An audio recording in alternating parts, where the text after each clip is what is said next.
فاجعة تهز تونات. طفلتان تلقيان حتفهما غرقا في حفرة مائية.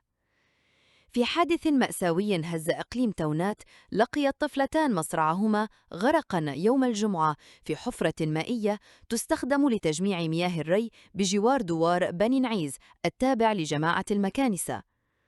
الضحيتان البالغتان من العمر حوالي 12 عاماً حاولتا السباحة في الحفرة العميقة هرباً من موجة الحر التي تشهدها المنطقة، قبل أن تجرفهما المياه وتختفيا عن الأنظار.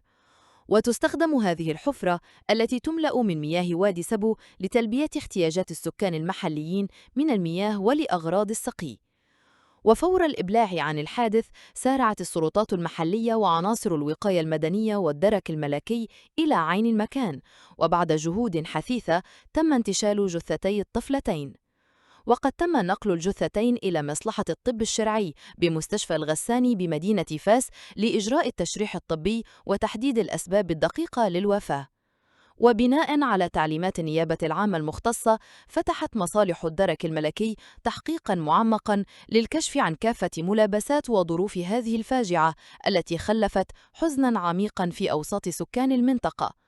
وتعيد هذه الحادثة الأليمة إلى الواجهة مسألة السلامة في محيط المنشأة المائية، وتثير مجدداً النقاش حول غياب أماكن السباحة الآمنة في العديد من المناطق القروية، مما يدفع الأطفال والشباب إلى المخاطرة بحياتهم في أماكن غير مجهزة وخطرة.